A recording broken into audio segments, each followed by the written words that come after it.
Hello everyone.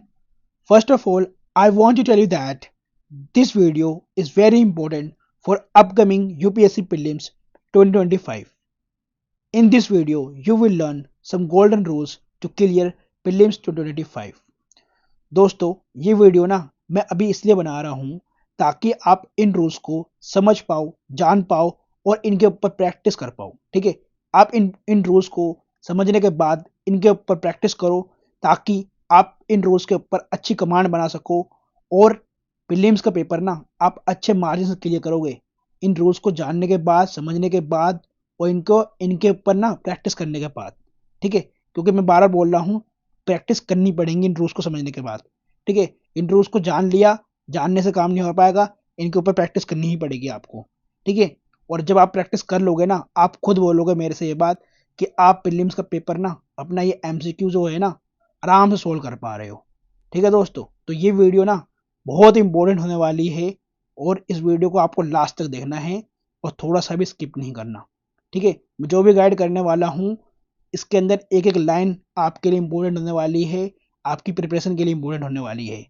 दोस्तों, मैं आपको हमेशा बोलता हूँ कि you are all warriors, because दोस्तों ये एग्ज़ाम ना जस्ट लाइक महाभारत बैटल है। ठीक है, तो आपको बैटल में ना उतरने से पहले, आप बैटल फील्ड में उतरने से पहले ना अपने टूल्स, अपने हथियार को ना इनके ऊपर ना कमांड बनानी पड़ेगी आपको। ठीक है, अगर आप बिना कमांड बनाए ना इन टूल्स के ऊपर, इन हथियार के ऊपर बिना कमांड बनाए गए ना और बैटल फील्ड में उतर गए तो क्या होगा, आपके साथ दो काम होंगे। या तो आप सरेंडर कर जाओगे दोस्तों, ठीक है, और या तो हार के आओगे। हार के आना तब भी चल जाएगा दोस्तों, अगर हारते हो ना तब भी चल जाएगा, लेकिन अगर आप सरेंडर कर देते हो ना दोस्तों, ये बिल्कुल नहीं चलेगा। तो आपको बिल्कुल भी सरेंडर नहीं करना है और सरेंडर ना करने के लिए आपको करना क्या है, इस प्रीलिम्स को आपको पार करना है। इस प्रीलिम्स बैटल में आपको जीत के आना है। ठीक है, आपको अर्जुन बनना है। ठीक है दोस्तों, तो टूल्स के ऊपर कमांड बनाना बहुत जरूरी है। और टूल्स क्या क्या आपके, आपको पता है दोस्तों आपके टूल्स क्या हैं, तो इनके ऊपर आपको कमांड बनानी है। जो मैं बता रहा हूँ आपको ढंग से इनके ऊपर काम करना है। आपको अपनी बेसिक स्टैंडर्ड बुक्स, स्टैटिक जो बुक होती है ना, जहाँ से आप स्टैटिक रिवाइज करते हो, पढ़ते हो, समझते हो, उनके ऊपर कमांड बनानी है आपको। ठीक है, रिवाइज करना है उनको बार बार, इसलिए मैं रैपिड रिवीजन सीरीज लेकर आ रहा हूँ। ठीक है, तो इस रैपिड रिवीजन सीरीज से आप सब कुछ रिवाइज कर पाओगे बहुत जल्दी। ठीक है, पीवाई की उसके ऊपर कमांड बनानी है दोस्तों, आपको इसको एनालिसिस करना है सही से, एफएलटीज लगानी है, फुल लेंथ टेस्ट। ठीक है, तो रिवीजन इज द की। क्यों, रिवीजन लगाओगे ना आप, रिवीजन जितनी बार करोगे, ठीक है, उतनी बार आपको चीज़ें समझ में आएंगी, उतनी बार कंसेप्ट क्लियर होगा आपका, और उतनी बार आपको चीज़ें याद होंगी। और दोस्तों, ये सब करने के लिए ना आपके पास प्रीलिम्स बैटल स्ट्रेटेजी होनी चाहिए। दैट मीन्स कि आपके पास एक प्रॉपर प्लान होना चाहिए इन सबको एग्जीक्यूट करने के लिए। और प्लस दोस्तों, करंट अफेयर्स आपको करना ही है। ठीक है, करंट अफेयर्स की इतनी इंपॉर्टेंस नहीं देनी जितना आपको स्टैटिक पोर्शन की देनी है और पीवाईक्यूज देनी है और एफएलटीज की देनी है। ठीक है दोस्तों, और दोस्तों हमेशा आपके पास दो रास्ते होंगे, या तो आप इन टूल्स के ऊपर काम करो, या तो डिस्ट्रैक्ट हो जाओ और मोबाइल फ़ोन में लगे रहो, रील्स देखते रहो पूरे दिन, गेम्स में लगे रहो, या तो फालतू में घूमना फिरना करो। ठीक है, ये ज़िंदगी भर चलता रहेगा और कभी रुकेगा नहीं। और ये एक बार कर लोगे ना दोस्तों, फिर आपको पता है आपकी मंजिल किधर है। ठीक है, फिर आपको मुझे कुछ बताने की ज़रूरत नहीं है, आप बहुत अच्छे रास्ते पे हो, अपने मंजिल के रास्ते पे हो। ठीक है दोस्तों, अब हम इस वीडियो की शुरुआत करते हैं। और आपको पता है कि भैया प्रीलिम्स बैटल डे हमारा क्या है, तो 25 मई 2025 है। तो इस डेट को लिख लो अपने डेस्क के आगे और इसके लिए अभी से लग जाओ। ठीक है, चलो अब इन रूल्स को समझते हैं और इन रूल्स को मैं आपको बताऊंगा कि कैसे प्रैक्टिस करना है इन रूल्स के। ठीक है दोस्तों, तो चलिए वीडियो को स्टार्ट करते हैं। दोस्तों, जब भी आप प्रीलिम्स का पेपर लगाओगे, ठीक है, ईयर वाइज, या फिर टेस्ट लगाओगे, फुल लेंथ टेस्ट, ठीक है, तब आपको इन रूल्स को इस्तेमाल करना है। ठीक है, और इनकी प्रैक्टिस करनी है। ठीक है, तो उससे पहले ना आपको सीआरपी का यूज करना है। तो सीआरपी क्या है, कामली रीड पेपर। ठीक है, तो इसको ना एक लाइन में पढ़ो, कामली रीड पेपर, क्योंकि हमेशा जब भी आप प्रीलिम्स का पेपर दो या टेस्ट लगाओ तो आपको हमेशा पेपर को कामली रीड करना है। जितना आपका माइंड कूल रहेगा, ठीक है, काम रहेगा, उतने अच्छे से ये ब्रेन आपका फंक्शन करेगा। ठीक है दोस्तों। चलो, और दोस्तों सिंपलिसिटी करनी है आपको, ठीक है, किस चीज़ की, तो थॉट प्रोसेस की। अपना थॉट प्रोसेस को सिंपल रखो, ठीक है, ज़्यादा कॉम्प्लेक्स नहीं रखना। स्ट्रीट स्मार्टनेस, पेपर स्मार्टनेस, ठीक है। तो आपको स्ट्रेट फॉरवर्ड रहना है, स्ट्रेट स्मार्टनेस दिखानी है पेपर में, ठीक है। Trust your rules and your solve, ठीक है। तो खुद पर भरोसा रखो, अपने रूल्स के ऊपर भरोसा रखो, जो आप सीख रहे हो उस पर भरोसा रखो, और खुद पे तो हमेशा रखना दोस्तों, हमें भरोसा। पॉजिटिवली गिव द पेपर, ये हमेशा वर्क करता है दोस्तों। आप पॉजिटिव माइंड से जाओगे ना पेपर, कि यस कि मैं क्वालिफाई करूंगा, मैं क्लियर करूंगा पेपर को, तो बिल्कुल ये बिल्कुल काम करता है, ठीक है। तो एक बात और दोस्तों बोलूंगा हमेशा, कि जिस क्वेश्चन में आपकी नॉलेज बहुत अच्छी है, या फिर उस क्वेश्चन को आपने अच्छे से पढ़ रखा है, उस टॉपिक के बारे में आपकी अच्छी खासी नॉलेज है, तो वहां पर आप सिर्फ नॉलेज का इस्तेमाल करें, एलिमिनेशन टेक्निक का बहुत ही कम इस्तेमाल करें, ठीक है।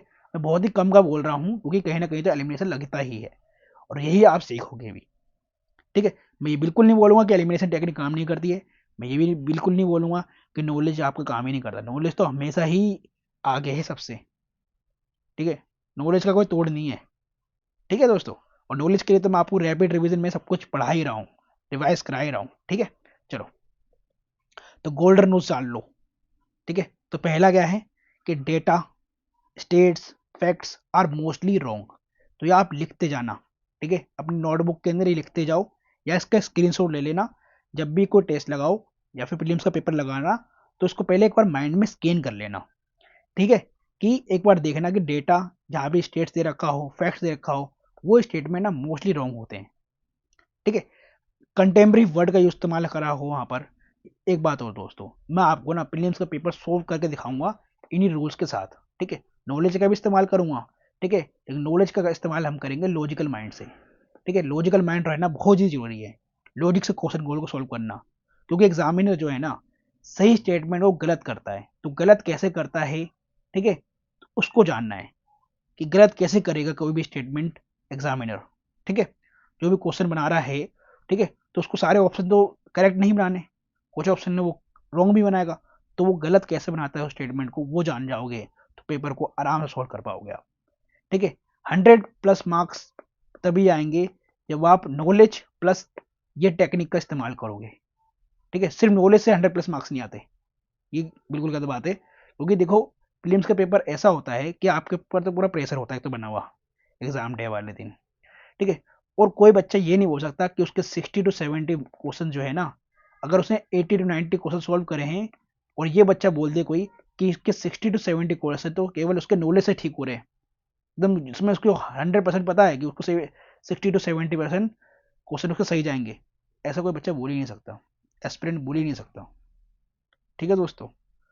अगर वो बोल रहा है तो इसका मतलब यह है कि उसने तो भाई मेंस की तैयारी नहीं करी, सिर्फ प्रीलिम्स की तैयारी करी है पूरे साल बैठकर, ठीक है दोस्तों। चलो, तो greatly influenced, greatly impacted word कहीं भी लिखा होगा तो वो मोस्टली रॉन्ग होता है। स्टेडली इंक्रीज, स्टेडली डिक्रीज लिखा होगा तो स्टेटमेंट के तो वो रॉन्ग होगा। Words like more than, less than are right, more than, less than are right, because क्योंकि सम की बात कर रहा है, ठीक है, अप्रोक्सीमेशन की बात कर रहा है, इसलिए राइट होगा। अभी मैं रूल्स बता रहा हूँ, इनको लगाना भी सिखाऊंगा, कैसे लगाते हैं ये भी सिखाऊंगा, और इनको प्रूफ भी करके लाऊंगा, ठीक है। तो अभी बने रहो। 6 रूल है हमारा, एक्सट्रीम वर्ड्स लाइक ओल, can't, any, drastically, mostly wrong. ध्यान रखना, यहाँ पे लिखा हुआ मोस्टली रॉन्ग, ऑलवेज रॉन्ग नहीं लिखा हुआ, mostly wrong. Easy words like some are right. और ये देखो, सम वाला तो बहुत जगह आपका क्वेश्चन जो है ना, ऑल ऑफ द अबव होता है आंसर। देखना जरा, एक बार प्रीलिम्स का पेपर देखना और चेक करना, और जहां पर एनी लिखा होगा ना, वो रॉन्ग होता है, ठीक है। और देखो, साइंस एंड टेक के क्वेश्चन जो होते हैं, इसमें मेनी टाइम्स है ना सारे करेक्ट होते हैं, और मैं इनको क्या कहता हूँ, एप्लीकेशन बेस्ड क्वेश्चन, ठीक है। जो एप्लीकेशन बेस्ड क्वेश्चन होते हैं उसमें ऑल ऑफ दी अबव भी होता है, और इसका मैं एग्जांपल दिखाऊंगा ये, और हमेशा वर्क करता है ये, हमेशा हर क्वेश्चन में वर्क करता है, ठीक है। 2023 के प्रीलिम्स के पेपर में भी करेगा, 2024 के प्रीलिम्स के पेपर में भी करेगा ये वर्क, और आगे वाले 2025 में भी करेगा, देख लेना आप। 9th रूल को समझो। देखो, आपके पास ना मैच द फॉलोइंग में 5 ऑप्शंस वाले भी क्वेश्चन आते हैं, ठीक है, पेपर में। तो उसमें जनरली देखा गया है कि उसमें ओड वाले जो आंसर होते हैं ना, वो करेक्ट होते हैं, तो इसको भी ध्यान रखना माइंड में, ठीक है। चलो, 10th rule, UPSC gives answer to some questions in some other question as well. तो दोस्तों ऐसा होता है कि यूपीएससी ना कुछ क्वेश्चंस के तो ना आंसर आपको दूसरे क्वेश्चन में मिल जाएंगे आपको, तो पूरा पेपर को ना आपको सही से पढ़ना है इसलिए, ठीक है। और मैं दिखाऊंगा भी बहुत सारे यूपीएससी प्रीलिम्स पेपर के अंदर, मैं आपको ये दिखाऊंगा भी, ठीक है, इसका आंसर आपको इस वाले क्वेश्चन में मिल रहा है, ठीक है। Two statements can have definition changed, read well, ठीक है, इसलिए बोल दे सही से पढ़ना है आपको क्वेश्चंस को, ठीक है। तो दो ऑप्शन वाले क्वेश्चन में क्या करते हैं यूपीएससी, उनको इंटरचेंज कर देती है डेफिनेशन को, ठीक है। तो इंटरचेंज हो गया तो इसका मतलब दोनों ही गलत हो गए, तो इसको ध्यान रखना है आपको। Best suited making most sense lines are correct, तो आपको जहां लग रहा है कि लॉजिकली ये थोड़ा सही लग रहा है, बेस्ट सुटेड ऑप्शन है, तो वो बिल्कुल सही ही होगा, उसमें आपको डाउट में नहीं रहना, ठीक है। Reports like generally are repeatedly ask and read well, देखो जैसे कि रिपोर्ट जो आपको न्यूज में मिलती रहेंगी जनरली, ठीक है, तो उनको आपको सही से पढ़ के जाना है, ठीक है, तो वो जनरली पूछे जाते हैं यूपीएससी के पेपर में। वन ऑफ क्वेश्चन में have answer as Vijayanagar, Andaman and Nicobar, European Union, ठीक है, ASEAN, WTO. If you are doubt, if you are in doubt, go for this, ठीक है। अगर आपको बहुत सारे क्वेश्चन के अंदर ऐसा ऑप्शन मिल रहे हैं विजयनगर से रिलेटेड, अंडमान एंड निकोबार मिल रहा है ऑप्शन के अंदर, यूरोपियन यूनियन मिल रहा है, आसियान मिल रहा है, डब्ल्यूटीओ मिल रहा है ना, तो आप एक काम करना, इन आंसर के साथ आप जा सकते हो, क्यों, क्योंकि यूपीएससी जो है ना इनसे रिलेटेड क्वेश्चन ज्यादा पूछती है, ठीक है। Read question in Hindi as well, आपको बहुत सारे जो क्वेश्चन है ना हिंदी के वर्ड से समझ में आ जाएंगे और उसके हिंदी में ही आंसर ही मिल जाएंगे, तो हिंदी के भी कभी कभार क्वेश्चन पढ़ने चाहिए जब भी आपको कोई क्वेश्चन में डाउट लग रहा है या कीवर्ड से रिलेटेड कोई क्वेश्चन है, ठीक है दोस्तों। और एक बात और दोस्तों, यूपीएससी हमेशा इकोनॉमिक्स के अंदर इन मनी मार्केट और मनी मल्टीप्लायर और liability, monetary measures, currency valuation के ऊपर कंसेप्चुअल क्वेश्चन पूछती है आपसे, हर साल पूछती है, ठीक है। तो इनको आपको सही से तैयार करके जाना है, बैंकिंग कंसेप्ट को सही से तैयार करके जाना है आपको, ठीक है। तो इकोनॉमिक्स से रिलेटेड जितने भी कंसेप्चुअल क्वेश्चंस होते हैं ना, चाहे वो मनी से हो गया, ठीक है, आपके फॉरेन एक्सचेंज मार्केट से हो गया, तो इन सारे कंसेप्ट को आपको क्लियर करके जाना है आपको, ठीक है, इसमें कोई डाउट नहीं रखना आपको, क्योंकि इनसे क्वेश्चन तो कंफर्म आते हैं यूपीएससी के अंदर, ठीक है। और मैं आपको ये सारे कंसेप्ट क्लियर करूंगा, don't worry. Mandatory recommendation words are wrong, particularly for international and environmental treaties, ठीक है। तो रिकमेंडरी वर्ड्स जहां पर लिख रहेंगे, मैंडेटरी वर्ड्स जहां पर लिख रहेंगे, ठीक है, खासकर कहां पर, इंटरनेशनल एनवायरमेंटल ट्रीटीज के अंदर, तो पक्का पक्का वो गलत ही होते हैं, रॉन्ग ही होते हैं। Don't go into depth to get confuse in question if you know broadly, trust what you know, don't expect a catch question, तो किसी भी क्वेश्चन में आपको कंफ्यूज नहीं होना है, डीप में नहीं जाना, ठीक है। अगर ब्रॉडली आपको आंसर पता है तो आप उसके साथ ही जाओ, ठीक है। अब ये मत सोचो कि नहीं कुछ कैचिंग हो सकता है इसके अंदर, ट्रैप करने वाली बात हो सकती है कोई, ये मत सोचो, आप अपने ब्रॉड नॉलेज के हिसाब से उस क्वेश्चन को सॉल्व करो। Rule number 19, words like no, can not are wrong, don't think much on this, बिल्कुल बात सही है, जहां पर नो और कैन नॉट लिखे तो वो जनरली रॉन्ग होता है, तो इसके ऊपर आपको ज़्यादा सोचना नहीं है, ठीक है। और इसके ऊपर प्रैक्टिस भी करनी है आपको, ठीक है, एग्जाम से पहले पहले, और बहुत अच्छी प्रैक्टिस करनी पड़ेगी आपको, ठीक है। कम से कम आपको 10 ईयर्स के पेपर लगाने होंगे, लास्ट के 10 ईयर पेपर, ठीक है, प्रीलिम्स पीवाईक्यू।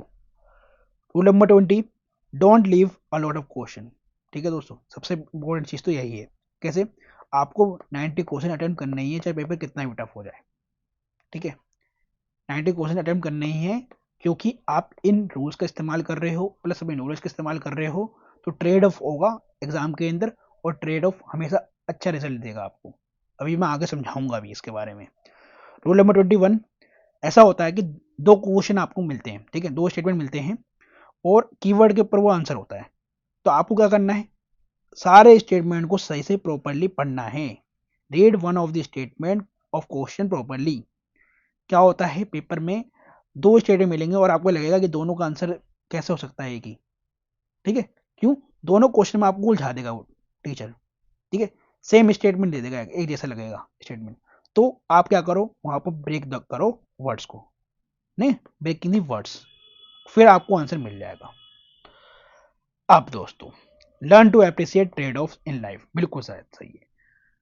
आप देखो, अगर आपने 30 क्वेश्चन को भी गेस वर्किंग करी, ठीक है, इन रूल्स का इस्तेमाल करके प्रैक्टिस कर कर आपने एलिमिनेशन मेथड से 30 क्वेश्चन भी सही से लगा, 30 क्वेश्चन लग कर आपने से सोल्व करे एग्जाम में, और उसमें से 20 जो है करेक्ट हो गए और 10 गलत भी हो गए, तो क्या दिक्कत है? You will get 40 minus 6, that is 33 marks in exam. ठीक है, तो ये 6 नंबर तो यहाँ पे आपके कट जाएंगे 10 क्वेश्चन गलत करने के, और 20 मार्क्स सही करने के 40 मार्क्स मिलेंगे। तो ट्रेड ऑफ करके आपको एग्जाम में 33 मार्क्स का गेन मिलेगा। ठीक है, तो गेन मिल तो रहा है आपको, तो ट्रेड ऑफ से बिल्कुल सही है ना आपका।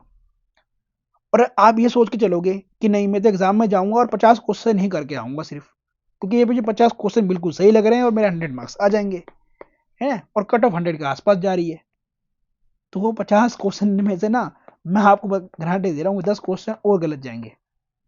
ठीक है, तो ideal approach is to exam is not possible, not possible even for life दोस्तों। Approximation to ideal is the best way दोस्तों। तो अप्रोक्सीमेशन के हिसाब से आपको करके जाना है एग्जाम को। ठीक है, तो 90 क्वेश्चन अटेम्प्ट करो, और 90 में से दोस्तों 60 करेक्ट चले गए ना, 30 गलत भी चले गए, तब भी आपका ना कट ऑफ पार होगा, डोंट वरी।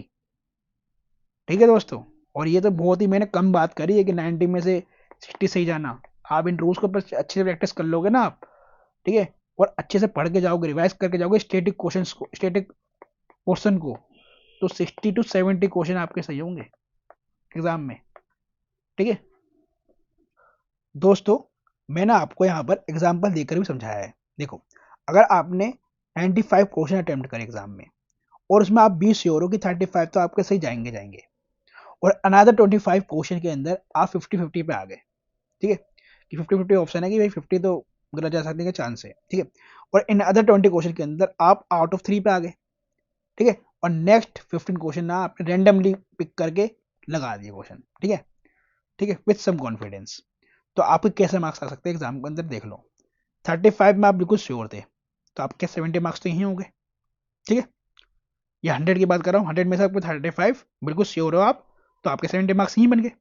अब आउट ऑफ 2 के अंदर देखो दोस्तों, ठीक है, आउट ऑफ 2 वाले आपने कितने लगाए थे? 25 क्वेश्चन, तो उसमें मान लो कि आपके 16 करेक्ट गए, 9 रॉन्ग हो गए, तो 16 टू ज़ा 32। ठीक है, और बाकी 9 गलत गए, तो उसको 0.6 से मल्टीप्लाई करोगे तो नेगेटिव मार्किंग कटेगी, तो समझ लो आपको यहाँ पर 26 मार्क्स का है। और आउट ऑफ 3 वाले में ये समझो कि आपके 8 ही सही गए और 12 गलत हो गए, तो यहाँ भी आपको 8 मार्क्स का गेन होगा, 8 मार्क्स का गेन होगा। और रिमेनिंग 15 क्वेश्चन के अंदर जो आपने 15 क्वेश्चन लगाए थे रेंडमली, तो उसमें सोचो कि भैया उसमें सिर्फ 5 ही सही गए और 10 गलत करे चले गए, तो इसमें भी आपको नेट गेन ही मिल रहा है दोस्तों। और टोटल मार्क्स आपके कितने बन रहे हैं पता है? 108 से लेकर 110 तक, और यही कट ऑफ होती है। इससे ज़्यादा आप सोच के चल लो, अच्छी बात है, बाकी इससे कम तो आपको सोचना नहीं है एग्जाम के लिए। ठीक है दोस्तों, तो आप इस तरीके का पेपर लगाओगे ना, इस तरीके से अप्रोक्सीमेशन लेके चलोगे ना पेपर में, तब आप कट ऑफ को आराम से क्लियर कर पाओगे, आराम से, और बहुत ही अच्छे मार्जिन से। दोस्तों, ये सारे रूल्स मैंने आपको बता दिए हैं। ठीक है, आप इन रूल्स को आप एक बार लिख लो, ठीक है, एक बार और पढ़ लो अच्छे से, और जब भी आप कोई पेपर लगाओ तो इन रूल्स को माइंड में रखकर सोल्व करना। ठीक है, एक बार आप खुद से लगाओ, पेपर को सोल्व करो। ठीक है, फिर आप उस टाइम पे ये भी देखते रहना कि आपने क्या सोच के इस पेपर को सोल्व करा है, इस क्वेश्चन को कैसे सोल्व करा है। ठीक है, ये भी आप पॉइंट, आपने पॉइंट के अंदर ना लास्ट में, मतलब पेपर के साथ साथ ही अपने क्वेश्चन में लिखते जाना।